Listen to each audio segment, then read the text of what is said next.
So everything is interconnected. You can't have one without the other. You can't sustain one. You can't just be like, oh, I'm gonna do my personal brand and not do content.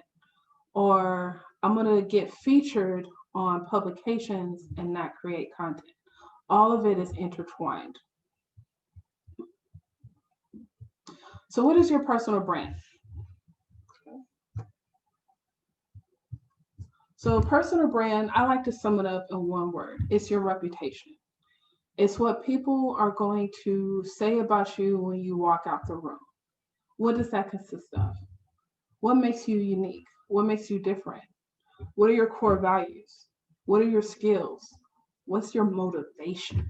What drives you to do what you do? What inspires you? I think all of those things go down to the know, like, and trust factor. Do people know what you do? Right? Do people know who you are? Do they like you? Do they like what you do? Do they like the work that you present? And do they trust you? Do they trust you as a person? Do they trust your character? Do they trust your company? Do they trust the work that you present to the world? Because if they trust you, they're going to be willing to collaborate with you. You have to have the know, like, and trust factor. And my friend Tristan Sutton, he wrote a book called that, The Know, Like, and Trust Factor, which is a great book. You can get it on Amazon. And he talks about all the elements that it takes to gain that know, like, and trust factor. I think the most important thing, as you saw earlier, I kind of built my brand on networking. And I think networking and personal brand is intertwined. And lots of times when we think about networking, we think about the new people we need to meet. When actuality, there's some relationships we have to nurture, right? And it's the same thing with your personal brand. It's the same thing with the know, like, and trust factor. There's things that new people are cool, new people are great, but nurturing relationships can carry you a lot further down the line. So keep that in mind. So your personal brand is it's you telling people who you are, what you do, and articulating your value the best way possible, right? You want to have a clear identity when it comes to your personal brand. So a couple of years ago, I came up with a framework called the 7 steps to creating an influential personal brand. And I'm not going to go over all 7 steps right now, but the two things that I believe that stand out the most is you have to have a core message and you have to have a platform, right? So once again, your core message is, what do you want to be known for? Who are you? What do you want to be known for? And I feel like once you have a core message, that's the nucleus of your brand, because everything else is going to pivot around that. Your relationships, the platform, the expertise, the thought leadership, the money, all of that centered around your core message, which is what are you known for? And then once you have that message, do you have a platform, right? Because how are you going to share that message? Like, I got something to say. Okay, well, great. How are you going to get it out? Is that through a blog post? Is that through a video, through a webinar? I'm recording right now because I'm creating content, right? A podcast. So how are you going to get that message out? Now, a lot of people think social media is your platform, right? I think social media is a distribution channel, right? That's just going to allow you to share your message. But where are people going to go to hear that? To hear your message. Okay. So those are the fundamentals of a personal brand, right? And I have a picture here of Starbucks. Because think about some of your favorite companies, your favorite brands, places that you visit frequently, things that you wear. What is that? What comes to mind when you hear that brand, right? I have, it's funny because this past weekend, I got a whole bunch of Starbucks gift cards for Christmas. And I just sat down, I put all of those balances onto one card and I went to Starbucks, right? I think of efficiency. I think of good coffee, good food, pastries. Um, think of consistency, right? Regardless of any location I go to, the coffee's pretty much going to stay the same, right? That's the power of the personal brand. That's the power of reputation. Once again, when you walk out that room, what are people going to say about you? It should be the same thing based off of your uniqueness, based off your core values, your skills, and your motivations. Right. So here's one of my favorite quotes: in a competitive, crowded world market, and it's the well-positioned brands that stands out. Okay, so how are you going to stand out? So it goes into positioning. Just bear with me. All right. Okay. So positioning. Positioning is all about, once you have your brand, once you have your messaging, positioning is about, okay, how am I positioned in the market in order for me to attract my ideal client? Okay. So these are some steps to help you when it comes to positioning. All right.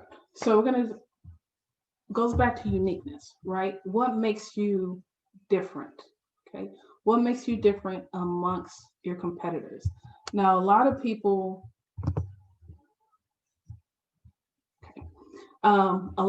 like to do pricing, right? Pricing is an easy fix because you can be like, okay, well, it's $10 less, $2 less, depending on the product or service, whatever. Everyone's not going to go for you for pricing. So you have to find what makes you different. Your client has a problem. How are you going to offer a solution, right? You want to make sure that your solutions are beneficial to the client, not just yourself. So you want to make sure, used to work in corporate finance, it was pretty much down to two things, right? Are you saving the company money, or are you bringing in more money, right? So how are you saving me money, saving me time, efficiency, or how are you increasing my revenue, right?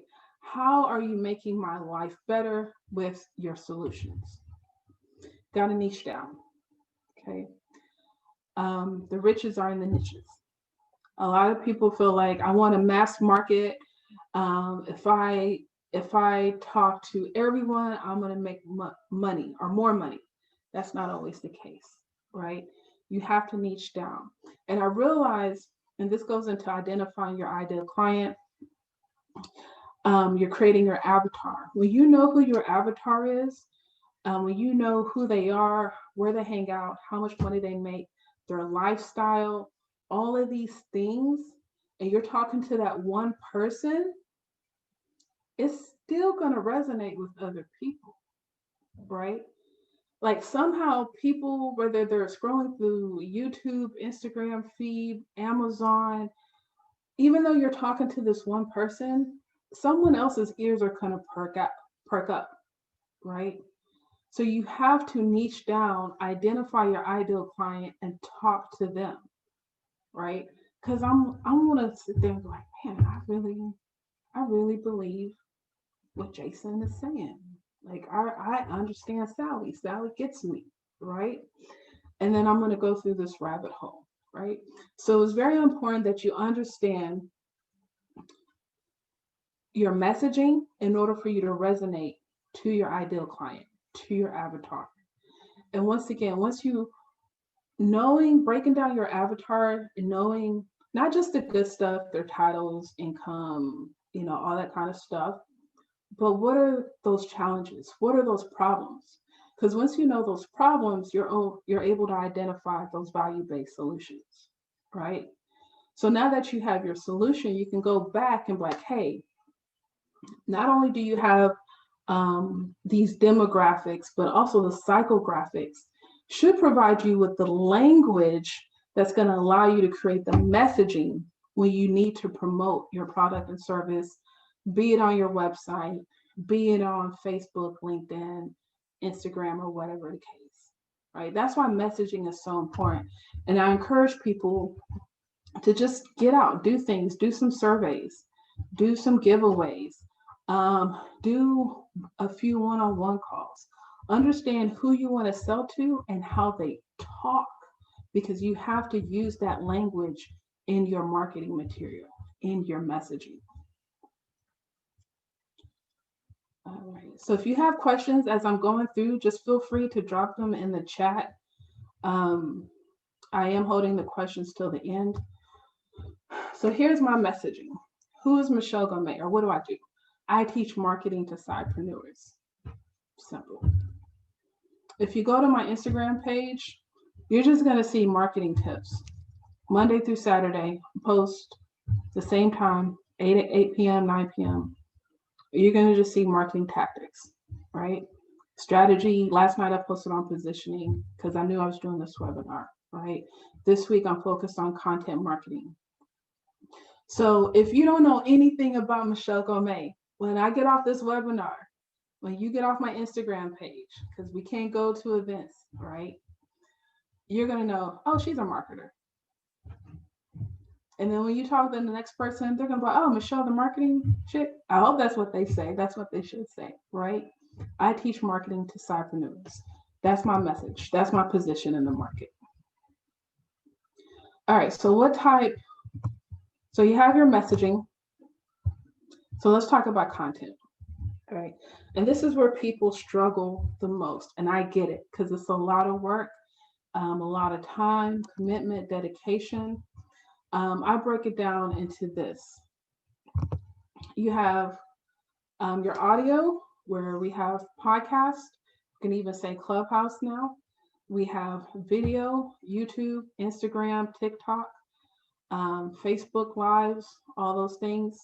Graphics, visuals, right? I don't think quotes are as popular anymore. Those are going down in the algorithm on Instagram. But creating graphics, carousels are popular now. And of course, the old school traditional blog, the written format. Now, I do have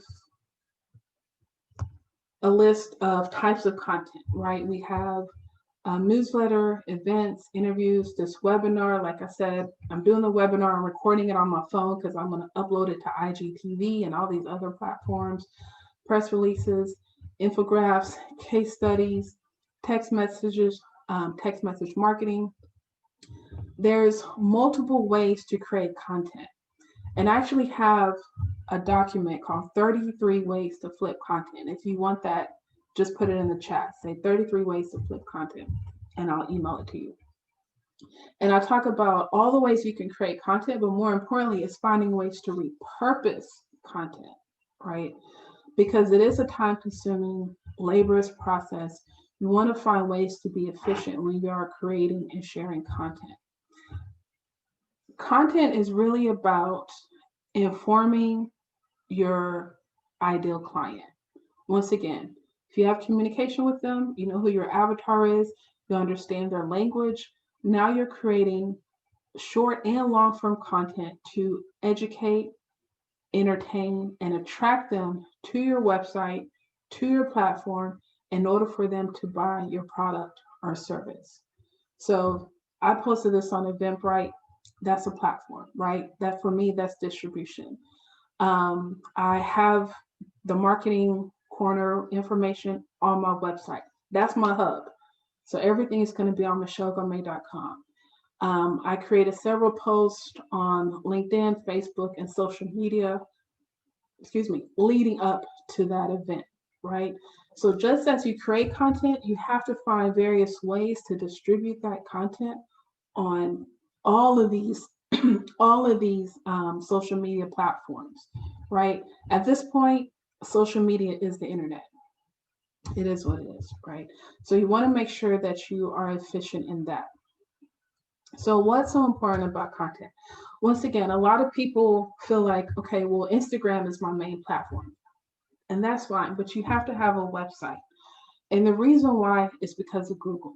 Google searches, it crawls the web universe into all of these things, and that's why we have rankings. Now, I'm not going to get into SEO now. That is something that I'll offer down the line.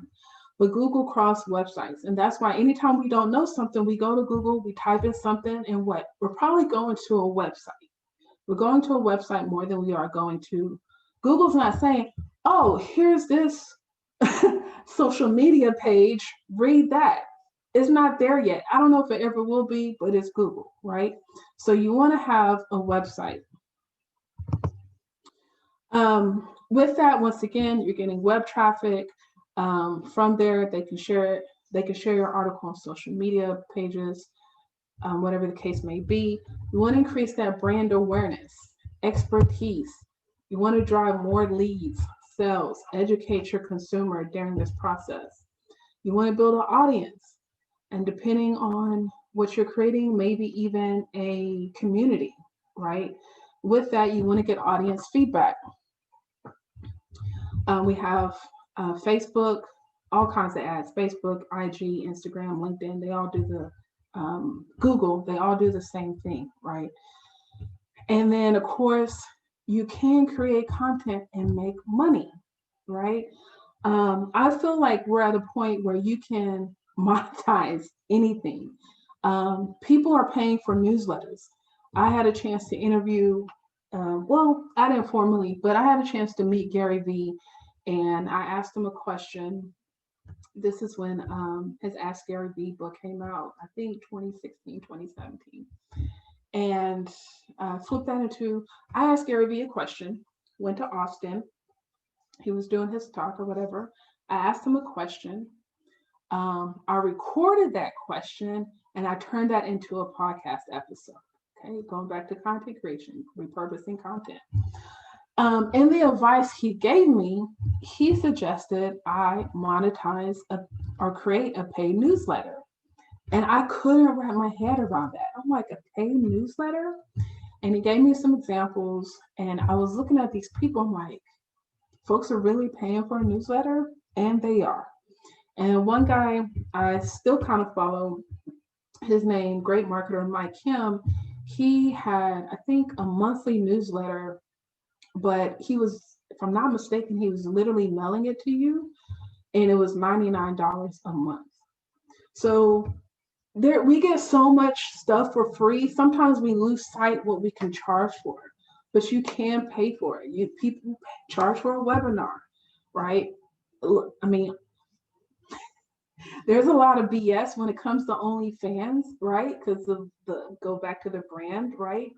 But if we look at this grand scheme of things, OnlyFans is really about monetizing your brand. It just got lost in the shuffle, right? I'm sure there's some good on there. There's some type of content creator on there making money, right? So don't feel like, well, I can't monetize that because I'm used to getting it free. You can once you build your brand. I don't know. Is OnlyFans a good example? I'm sure. Okay. All right. So you build your brand. Oh, let me scroll this up. So you put in the work in, you build your brand, and now you want to be known, you want to be seen, you want to be credible, you want to put as seen on ... right? So one of my favorite tools is called Haro, Haro, Help a Reporter Out. Haro is a free tool. Haro is a free tool. And it allows you to connect journalists, or journalists are able to connect with experts. So if you sign up for Help a Reporter Out, you get to create an account. It gives you a few options. And for me, I get the emails 3 times a day. That's morning, noon, and evening, 5 a.m., 12 p.m., and I think 4:30 p.m. again. And in that email, it sends me a list of different industries and these journalists that are looking for experts, and it gives you the title of their article and then a description as well as a deadline. And that's one of the ways I've got some of my favorite media features, is by just responding to those. So once you sign up, these are a few tips, right? It's a lot of work, y'all. All of this stuff is a lot of work. I don't preach shortcuts here. I put the work in and I share it with you.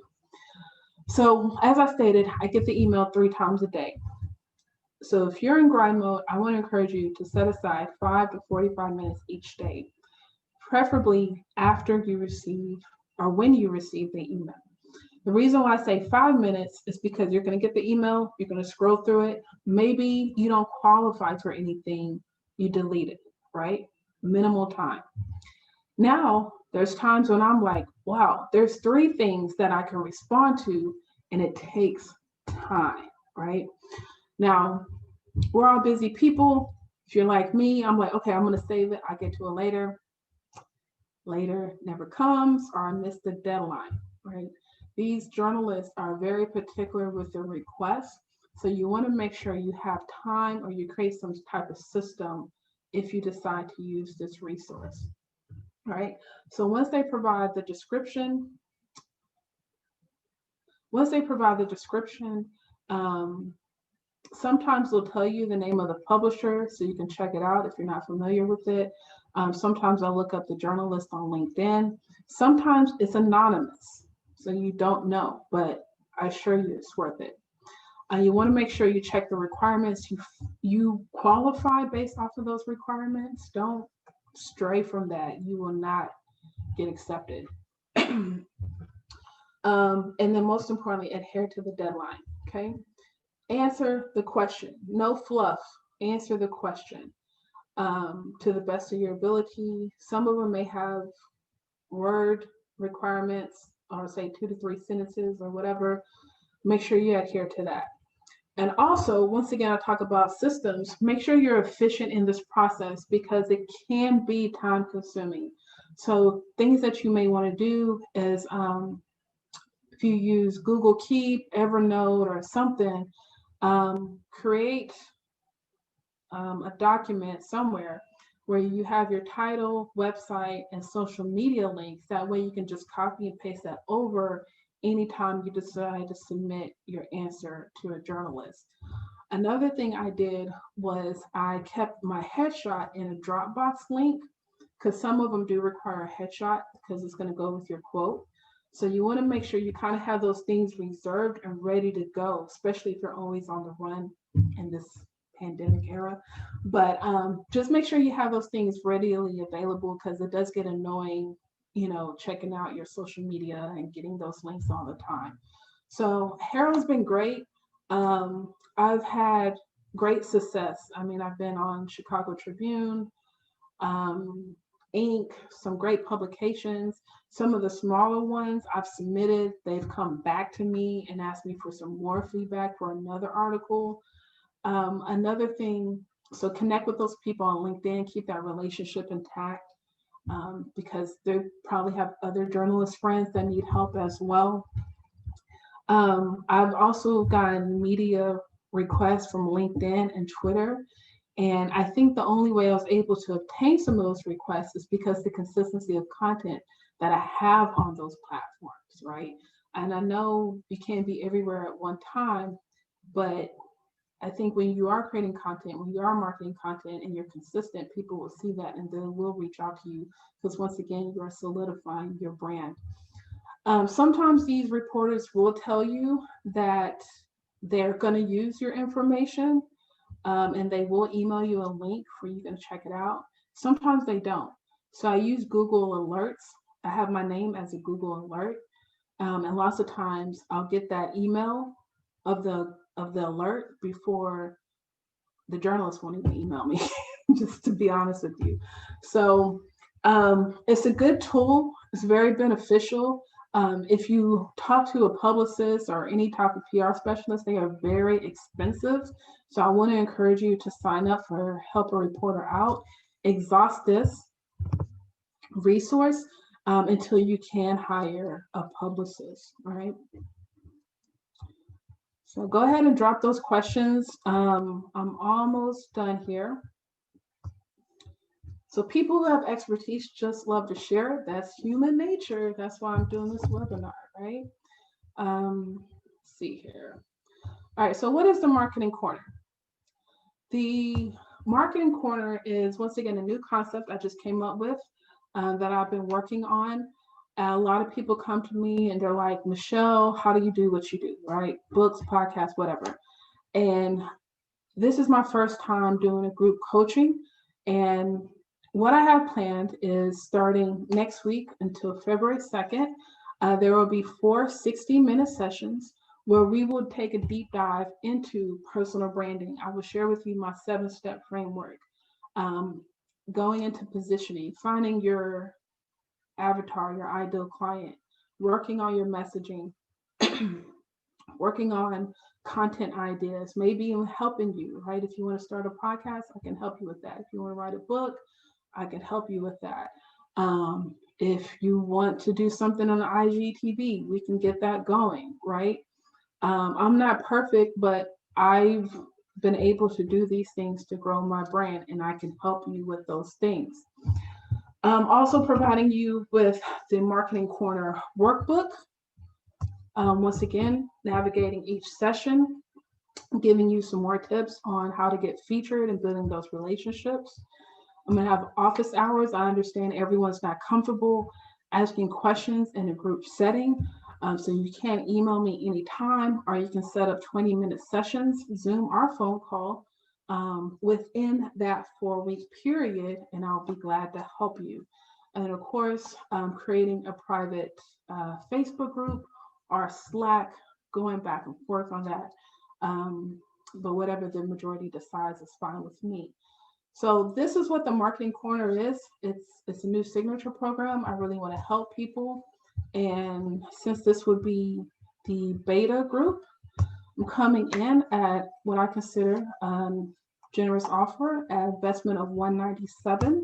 So if that is something that you're interested in, I will drop the link in the chat pretty soon. You have until Friday to sign up. There's no pressure. You will receive this recording at the end of the day. And if you have any questions, if you want to get on the phone with me to iron out some, just whatever, I would be glad to help you or answer those questions. And then we'll go from there. Okay, so I'm going to stop sharing my screen. That way I can see the chat. This link in here. Does anyone have any questions?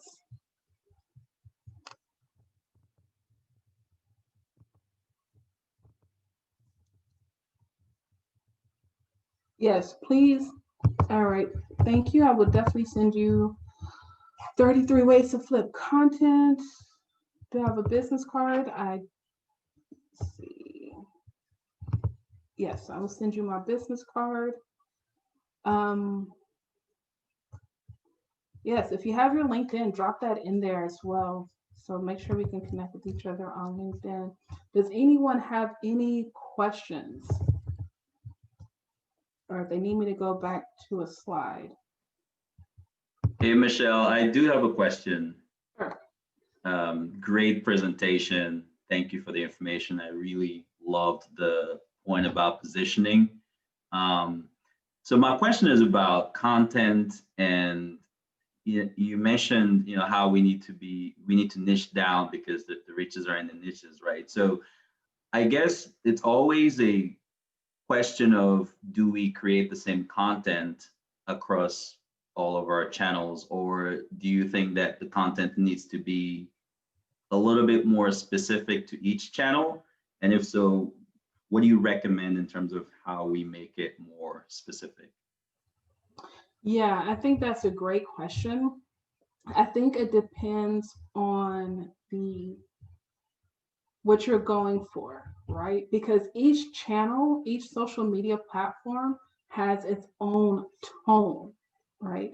So the way I manage my Facebook is totally different than how I manage LinkedIn, right? Facebook, I'm a little bit more personal. LinkedIn, I'm probably like, this is it. Like I'm very matter of fact. That's my personal preference because LinkedIn has gone crazy. It's funny you say that. I actually had a good skit for this Marketing Corner concept, and I'm not on TikTok, but I was like, man, if I could pull the skit off, it would be great for TikTok and maybe IG Reels and even Facebook. But I know if I was to do that, my Facebook audience would have been surprised, right? It would have gravitated towards TikTok. I would have been new, I would have been fresh, but Facebook probably would have been like, Michelle, like, because it's just a totally different personality side of me that would have been shared on that platform. So I think it depends on what you're going for. I think Gary Vee is a good example of this, where on TikTok and Instagram, he's very free, as well as YouTube. But it got to a point in his career where he created a second YouTube page where there's no curse words. On his LinkedIn videos, there's no curse words, right? So I think it's really about knowing your audience on the platforms you decide to utilize. Thank you. And that's a great point. I didn't know that about Gary Vee, but I'm sure I'll be paying more attention to that now when I see his content on LinkedIn and YouTube. Thank you for that. Yeah, you're welcome. Anyone else? It looks like I finished earlier than expected, which is great because I do like to keep everyone's time, especially around this lunch hour. But any other questions? Thank you.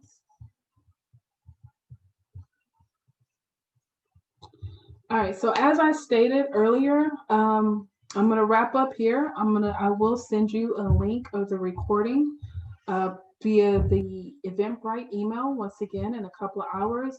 If you do follow me on any other social media platforms, I will have it on there as well.